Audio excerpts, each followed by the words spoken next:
Hello and welcome to my Kombucha 101 class. My name is Rebecca Kewick and I will be teaching you how to make kombucha. My goal as your instructor for this class is to educate you on how to make kombucha, why fermenting is good for you, and the process. I want to give you the tools that you need to make kombucha at home safely and confidently. So I'm going to tell you a little bit about myself. I got into fermenting about 3 years ago. The reason I got into fermenting is because I had cancer and it led to, after my surgery, having infections and things like that.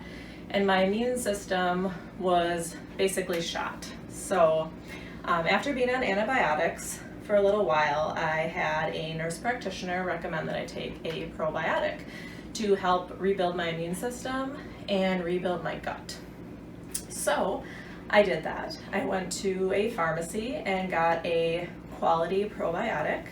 If you're not familiar with what a probiotic is, it is a supplement and it contains good bacteria, which is good for your gut, which in turn is good for your body.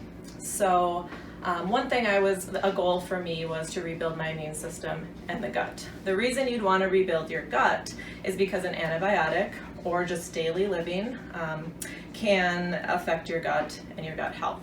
And why that's important is your gut health affects everything in your body. So a main thing for me is I wanted to decrease inflammation in my body, and that's something I need to do to stay healthy. The gut also affects mental health. It affects just pretty much every function in your body.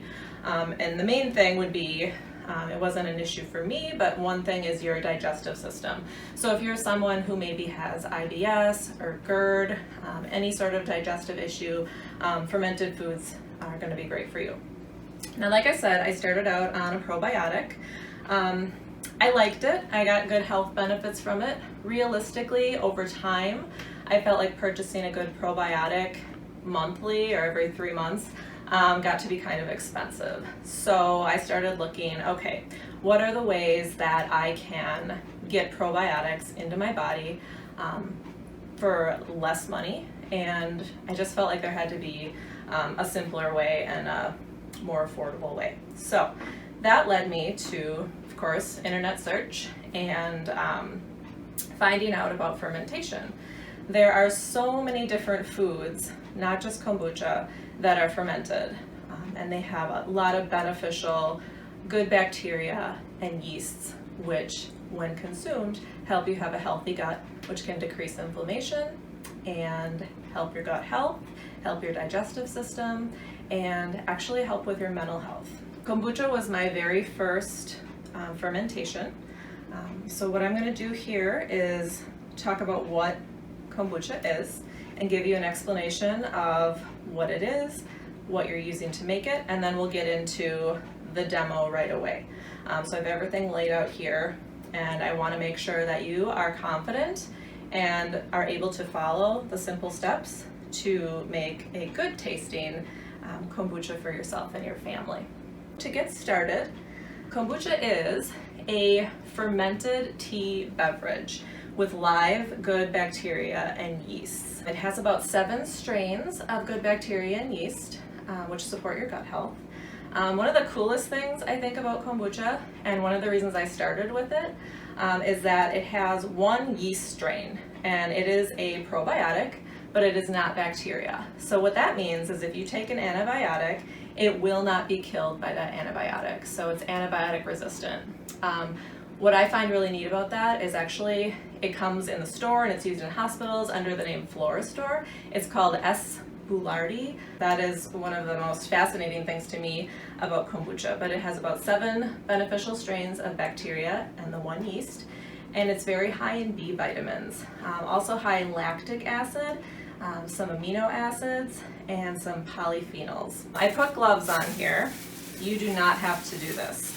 I put them on because I didn't wash my hands. So a very important step before touching any of your kombucha supplies or ingredients is to wash your hands. Now, does not mean you have to have a sterile environment. You don't have to have completely sterile tools, nothing like that. Make sure you're not using an antibacterial soap. That is counterproductive to the good bacteria and what you're trying to do, which is produce more good bacteria and yeast. Right now, as we are all in quarantine, actually I'll take this off for a second. Like I said, soap and water, clean hands, clean tools. I'm sure we're all using these things. Don't wash your hands with this beforehand. Don't get any of this antibacterial stuff near your supplies or your ingredients. Like I said, it's counterproductive to what you're trying to do. So I'm gonna wear gloves for now because I wasn't able to wash my hands, and we're gonna talk about a SCOBY. So I'm sure you've seen pictures of a SCOBY and maybe seen one in person. So I wanna show you what this looks like. So a SCOBY stands for symbiotic culture of bacteria and yeast. So a lot of times on the internet, you will see pictures of perfect SCOBYs. So this one's pretty perfect. It is a nice light color, it is round, it is smooth. It does not have to be perfect to be a good SCOBY. They all look different. But I wanted to show you a variety here. So this is the symbiotic culture or colony of bacteria and yeast. This is put into the tea that you're going to be using, and it helps the fermentation process along. You can actually see you are able to separate it into the mother and the baby. So this is alive. So what this is if you're familiar, if you've heard with like the mother in vinegar that hasn't been pasteurized, this is similar. So any culture or bacteria like this will multiply. So here's another one. You can see there's layers. So the bottom one is always the mother, and then new layers grow on the top, and you're able to separate them to use in second or third brews. So you can make more, a couple gallons at a time. I usually make 2 or 3 gallons at a time. Or you can share them. So all you do is you separate it. And you'll see, you'll start with one SCOBY and they'll grow and grow and grow. And like I said, so look at the difference between these two. SCOBYs will look different in color based on the tea that they are brewed in. So if you brew it in black tea, the SCOBY will have a dark color. If you brew it in light tea, like green tea, it'll have a lighter color. So anyway, that's basically what it looks like. This one was at the top of a storage container, so you can see that it is a little thicker and it has a lot of white on the top. So SCOBY, symbiotic colony or culture of bacteria and yeast. So you definitely need one of these to get your brew started. All right, so I want to get into the actual process of making kombucha. I'm going to do what I do, start to finish. I want you to understand as I do this that it's a very simple process and it will not take you this long, but I want to go slowly so that you can see what I'm doing and why I'm doing it. So what I start out with, move these out of the way, is making tea. So what you want to do is you want to use green or black tea with no oils, no added ingredients. The reason you want to do that is because black and green tea have tannins in them. They also have a little bit of caffeine. So the SCOBY and the bacteria feed off the tannins and feed off the caffeine. So you do need to start with these. A mistake I commonly see is people using other kinds of teas. You can use other kinds of teas. I want people to start, if they're new to it, keep it simple, start with the green and black. If you get into this, you're a couple brews in, you want to try some new teas, there's a way to do that to get it to work and keep your cultures and your SCOBYs healthy. So we start with green or black tea. A stock pot. I made this tea last night, and that's really when you want to do it. So what I do is you want to take filtered water. So purified water. You do not want distilled water. You need those minerals in the water. You just want to make sure it doesn't have a lot of fluoride in it. So I personally buy myself 1 gallon of this water, Chippewa spring water. You can buy any type of water, very inexpensive. What I do next is I basically make tea. So what I do, take my gallon of purified water and pour it into a big stock pot. Next, what I do is I take regular sugar. You can use organic sugar. You can use just basic sugar that you use for baking from a grocery store. Raw sugar, really any type of, I would start with just regular cane sugar. You can move on to other sugars. There's different variations, but just start with the basics. Regular white sugar works great. So if you have the means or the availability of organic sugar, go for it. I started out with organic sugar, but then I started making up to 3 gallons a week, and you go through a lot of sugar. So I just decided it works for me just fine to use this. So you take 1 cup and you pour it into the water. Now you turn it on high, you boil the water. Once it's boiling, what you want to do is you want to take about 5 green or black teas. Sometimes I do a mix. It really just depends what I have in the cabinet and what I feel like making. So I like to use this brand. So I am not anyone who gets paid to promote brands. I'm just showing you what I get. I find this to be the most affordable. It's from Woodman's and it is organic. This is probably the only organic ingredient I use because the tea is known to be sprayed with a lot of different chemicals, and this has, it's just easy to open, easy to cut the string off, and you can have accurate measurements this way. I don't use just traditional teas that are not organic because it could affect the SCOBY health, so the health of your SCOBY and culture. So what I do, you want about 4 or 5 of these, and you just cut off the little tag. And once your tea, or once your water and your sugar is boiling and it's all dissolved, you go ahead and you put about 5 of these in there. So what you want to do at that point, shut off the stove, and then you're just going to want to cover it. So give it a stir, cover it. I just say set the timer for 20 minutes. When the timer goes off, go ahead. I go ahead and do this. I take a fork, have the garbage close by, and I squish out the water from the tea bags and toss them. Give it a stir, usually some pretty good potent tea. I have students who put up to 9 bags of tea into their brew, and that's totally fine. So just know that the culture, and in order to get a good fermentation, you do need green or black tea with no oils in it. So what you do then is you just let it sit. You let it sit for, I usually just do it during the day and the next day, so 24 hours or longer, it's cooled, and then I do my brew.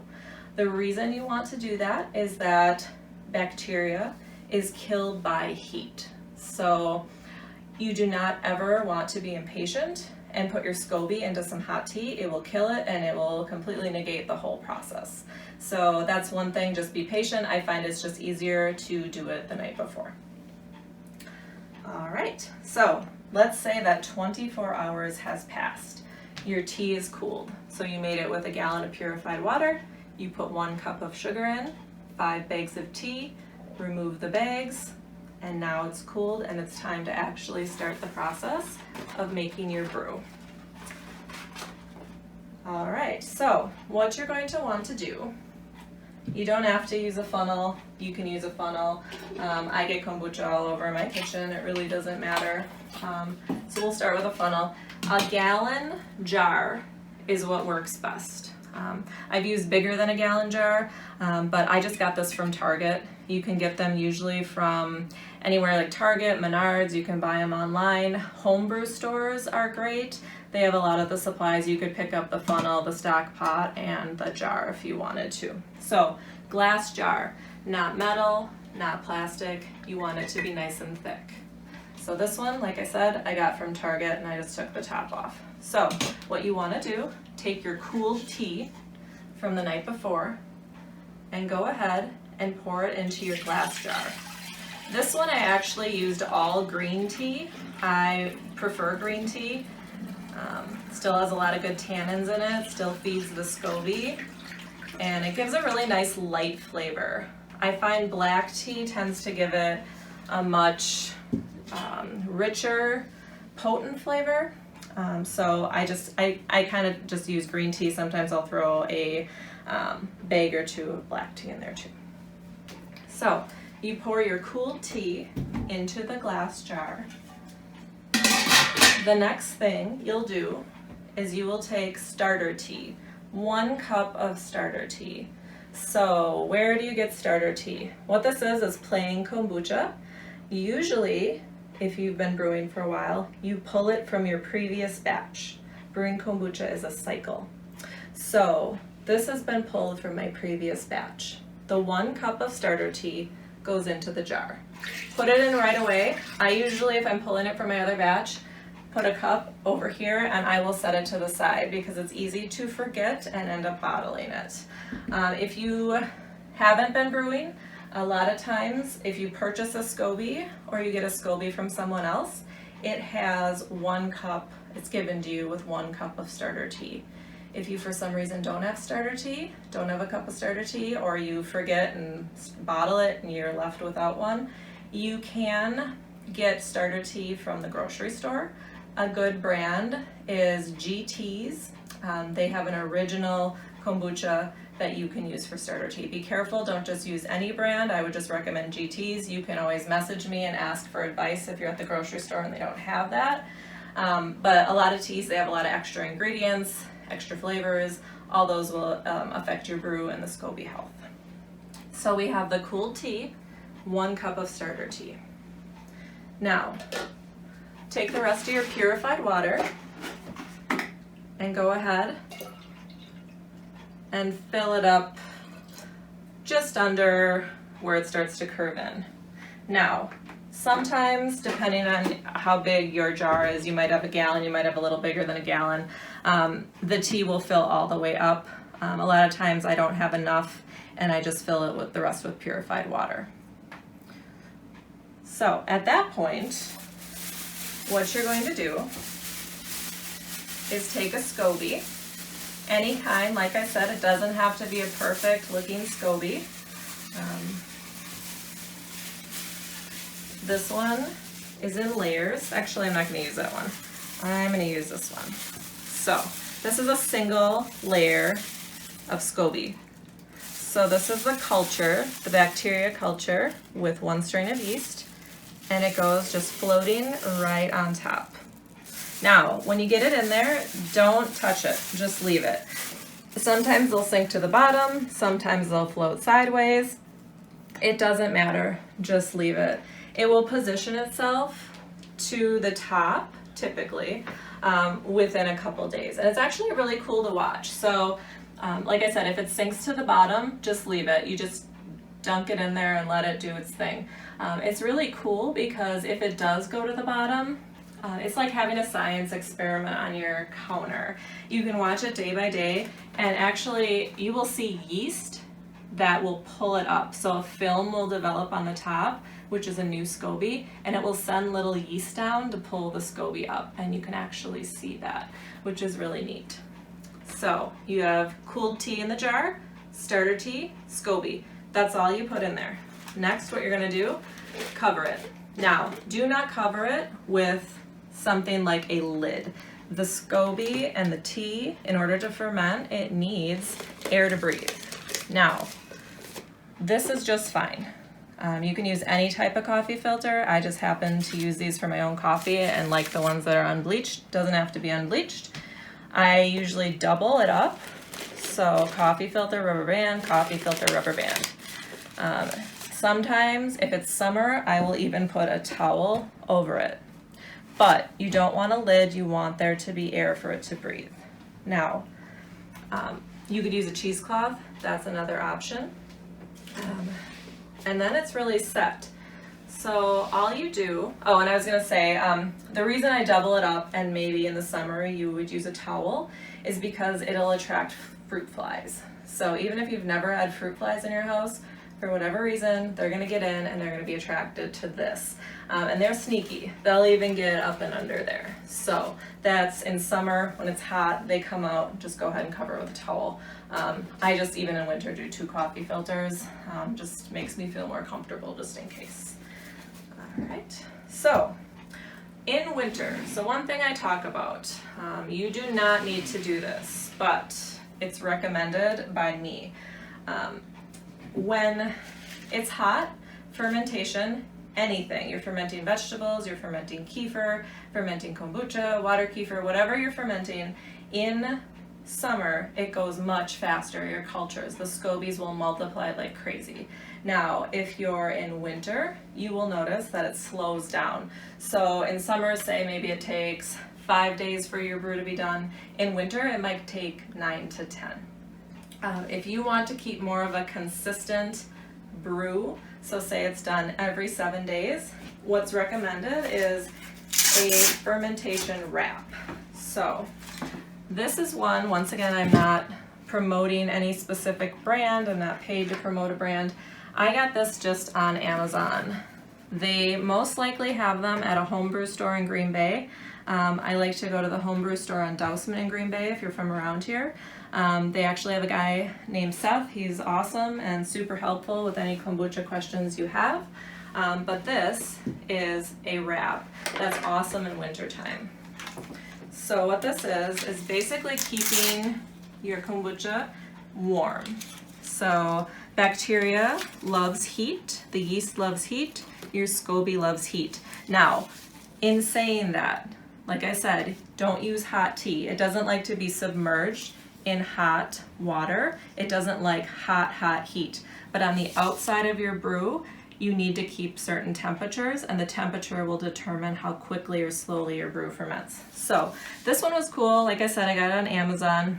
It comes with a little strip so you can see how hot or how warm your brew is, and then you can control the temperatures. So I played around with it. I found that on high, my brew was done in 4 days.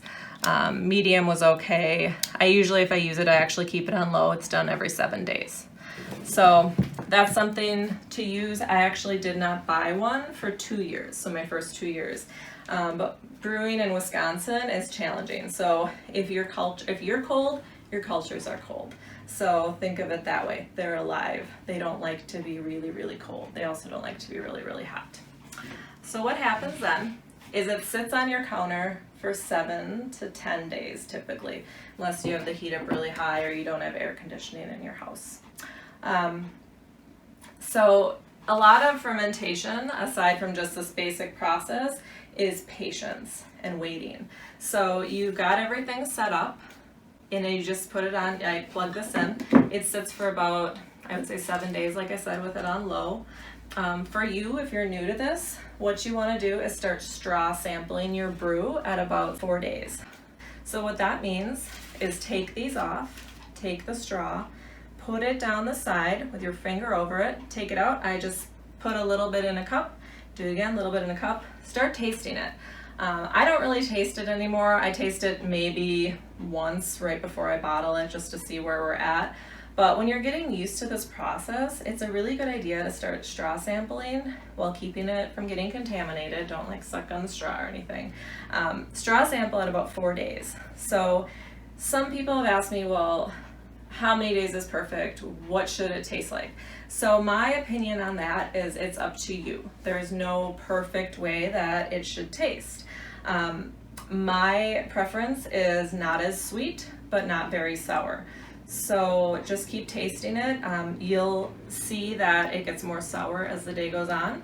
And why that is because although you put a lot of sugar in there to begin with, the bacteria actually eats the sugar. So like I said, the bacteria, the SCOBY, thrives off the sugar, and that reduces over the week. And also the tannins and the caffeine in the black or green tea. Now, by the time you're done with your ferment, there is very little sugar left. So that's what makes it sour. And like I said, I think I like it best at about 7 days, straw sample. You'll notice if you do it every single day, you'll get used to how it starts to taste. And you'll know, okay, that's enough, I can bottle this. All right, so one thing I want to point out, and I did not know this, is fermenting longer is not better. So 7 to 10 days, I would say tops. Some people do it 14. If you like it very, very sour, very tart, with almost no sugar in it, 14 days might be okay for you. After that, it turns to vinegar. You don't want to be drinking vinegar. And the thing is also, the longer it goes, so it eats the sugar out, so that means the bacteria doesn't have as much food. So when it doesn't have as much food, the bacteria starts to die. So you're actually, if you're fermenting it longer, you're getting less good bacteria and yeast. So let's say 7 days has passed. You've straw sampled it. It's exactly to that tart, yet a little sweet flavor that you like. So then it is time to bottle. So what you want to do after 7 to 10 days is go ahead and you're removing that SCOBY. It may have produced another SCOBY. It may be in the process of producing another SCOBY. You may have 3 SCOBYs in there. Go ahead and separate them. I'll show you how to store them. Otherwise you can separate it out, make 2 gallons next time. I'm going to remove this too. So you take out the SCOBY. The tea is fermented. It's full of good bacteria and yeast. Has a nice flavor.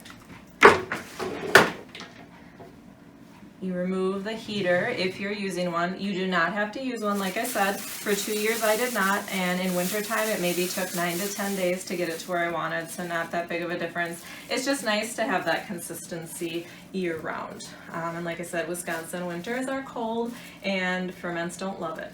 So first thing you're gonna do, like I said, this is a cycle. So now it's time to bottle, and then you're gonna prep for your next brew if that's what you want. So this is the starter tea I talked about. So that initial starter tea that you included in your first batch, 1 cup right here. So what I would do, go ahead, take it, place it aside. Otherwise you might end up bottling it. I have done that more times than I would like to admit. So just go ahead and place that aside. Tools you might need. I never recommend going crazy and buying a bunch of tools. If you don't know, if you want to try this, I don't recommend, unless you have the means to, or you just think you're going to be really into it and you're committed to it right away. You could buy kits online, anywhere from like 50 to 150 I've seen. A lot of this stuff, you can just take what you have in your kitchen. So I had a funnel, like this funnel's old, washed it up, works just fine. You might have some jars lying around. This is just a measuring cup. As you go, you might want to invest in some more things, so definitely don't feel like you need to get this heater right away. Another expense is bottles. Now, you can get them a pretty good deal here in town, or you can get them online, but I did not use these nice bottles, the swing tops that I love so much. When I first started, I just started saving kombucha bottles from the grocery store. These work just fine. If you want to buy the bottles, easy swing top clear bottles are my favorite. I got these from the homebrew store on Dousman. They come in a pack of 12, and it's the most affordable there. If they don't have them, they will order them for you, and they come in pretty quick. So a pack of 12, there's 16-ounce bottles. You will get about 8 to 9 bottles out of 1 gallon of kombucha. So what you're going to do to bottle is you can go ahead, I usually just pour it into here, a big measuring cup. I love my big measuring cup. I have a couple of them. Then my funnel, right here. And then I go ahead, so one thing you can do, you can just go ahead and bottle it as is, pour it in there, pour it up to this height. Okay, don't be afraid to get it too high. Don't get it up the neck, but don't do it low. In these bottles, one of the mistakes I made was just bottling it too low. Get it up to where you'd see it in the store. Cap it. Okay, so you can be done there. If you're done, so if you brew your kombucha and then you just bottle it as is, very, very low in sugar, very low in calories, high in B vitamins, tons of good bacteria and yeast, so good for you. Now, that can just go right in the fridge. I don't mind it plain. I know people who just do it like that. They absolutely love it. I like it to have a lot more carbonation, and I like it to have a little bit of flavor. So I will show you how to do that. So it's called a second fermentation. So the first part is a week long, what I showed you. You just wait for it to be done. And then when it's just to your liking, what you do is you take your bottle, take juice. Okay, so just juicy juice. I say, there's not a lot of ingredients in there. Try to find a juice that's affordable for you with not a ton of ingredients. You certainly don't want fake sugars, no aspartame, no Splenda, not even stevia. Just keep it just juice. That's the best you can do. Now, it does not need to be organic. One of the things I personally believe is if you want to do organic and you have the means to do that every single time, absolutely do that. That's amazing. I support that. But do what you can with what you have. So I personally buy organic tea, and the rest, the kids drink this. It works great for kombucha. There's no problem with it at all.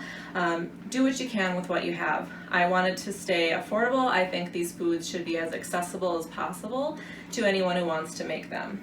So what you need is juice for the second fermentation. So you're actually going to ferment in the bottle during the bottling process. I used to measure and be so specific. I am not anymore. When I started this, I was freaked out about being very, very clean. I washed my hands. And you're supposed to wash your hands, but I washed them like crazy. I was scared I was going to contaminate something, and I was measuring exactly. So it's about 1/4 of a cup. So about 1/4 of a cup, and then what you're doing is you're going ahead and filling the rest of it. And you'll see that carbonation in there. Filling the rest of it to about there, or about here where it starts to curve. Remove the funnel, go like that, shut it. So you repeatedly do that. I like to do, pineapples are very favorite. You can really use, like I said, any type of pineapple juice. We really like grape. I find pineapple goes great with green tea. I find grape is more of like a robust flavor. It goes great with black tea. You can do a mix. I usually do 2 types per round. So I'll do pineapple and grape typically. Kids like grape. My husband and I like pineapple. So after you do that, you fill them all up, and it's time to just leave these. So to infuse it with flavor and to infuse it with carbonation, you fill them up to that height, and what you're going to do is just go ahead and put it in a box and cover it with a towel. So they all go in any kind of box. This is just a diaper box. It does not matter as long as it's a clean box. Go ahead, put your brew, all 8 to 9 bottles, cover them with a towel, put them under a table. So that will sit for anywhere between, so summer, it could be done in 2 days. If you don't have air conditioning in your house, it'll get really carbonated, and the flavor will be infused into the tea very quickly.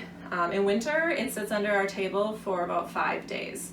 I like to check it every day just to see. Every brew is different. How I check that, I pull it out from the box, I take it, and I just tip it. So you'll start to see bubbles rising up the top. A lot of pressure will build in this bottle, so that's why you cover it with a towel. I personally have never had a bottle explode. I have students who have had bottles explode. So if you don't want to have this all over your kitchen, I suggest covering it with a towel and checking it every single day. Do not shake. Don't shake it. When you open it up, point it away from your face. Like I said, sometimes in summer, or if it just gets over fermented, say you forget about it, it sits too long, this builds up a lot of carbonation. This cap will fly right off. So just be mindful of that. You will see sedimentation start to be in the bottle, totally normal. You will even see a baby SCOBY floating around because there is still good bacteria and yeast in there from this original brew. I personally, when I pour that, I just pick it out with a fork and throw it away. Some people are totally fine with that and they eat it or just slurp it down. I just don't like that. But the SCOBY is incredibly healthy for you, full of bacteria and yeast, and you can definitely drink it down if you want. So yeah, about 2 to 3 days, maybe in summer, 5 days in winter. And then once it's done, it's carbonated and you can stick it in the fridge and then you can enjoy that. We drink our kombucha usually within a week. They can last for months in the fridge. Being in the fridge, so being in the cold once the fermentation process is done, slows down the fermentation just in general. So it will pretty much bring the fermentation to a halt. The sugar will stop being eaten for the most part, and it will just be a very tasty beverage that you can keep in there for quite a while. I've had people drink them up to 6 months later. They're a little bit more sour, but still pretty good. My advice, just drink it, I would say drink it within a month for the optimal amount of bacteria and yeast, and to keep it to have a really good flavor. But we go through them pretty fast. The final thing I want to show you is how to store your scobies. So as I said, when you're brewing, they will grow. So the culture is alive with good bacteria and yeast. So it'll grow in layers. And the fun thing is, you can share them. You could make multiple gallons, or you can just keep them on hand. But you do start to get a lot of them. So it's kind of fun to share them and show your friends how to make them. So this is what we call a SCOBY hotel. So SCOBY storage. So what this is, it's sweet, so sweet black or green tea, just like you use for your brew. And usually for a gallon, like I said, I put a cup of sugar in, maybe a little bit more. So cooled, sweet, green or black tea, and then you just put your scobies in there. So as they grow, I think there's, I don't know, let's see, 1, 2, 3, 4, 5, 6, 7, 8, about 8 scobies in here. You can fill it pretty much to the top. Always be careful when you're doing your brew or in a SCOBY hotel. I would stop maybe here, because the carbonation will build. You can see bubbles here, and you will have an escape SCOBY. It will actually be pushed out and jump out of your brew. So SCOBY hotel, sweet green or black tea, put your scobies in there. The scobies, they eat the sugar when they're stacked up pretty slowly, so a month in here is just fine. And then replace the tea, take them out, put them in a bowl, use your, have clean hands, wash the jar. Fresh tea, put them in there again. You want it to be the same as your brew. Airflow, keep the airflow. Use coffee filters, cheesecloth, towel, and then just leave it out. One thing I want to say too is you can keep it on a counter. Don't have it near any open garbage or anything like that. Your brew pulls from your environment, so you want to keep it as clean and toxin, pathogen free as you possibly can.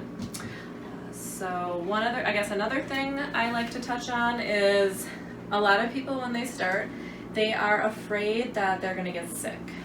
Or they're afraid that they're going to have a bad brew and not know it. So be comfortable knowing that you can do this very safely at home.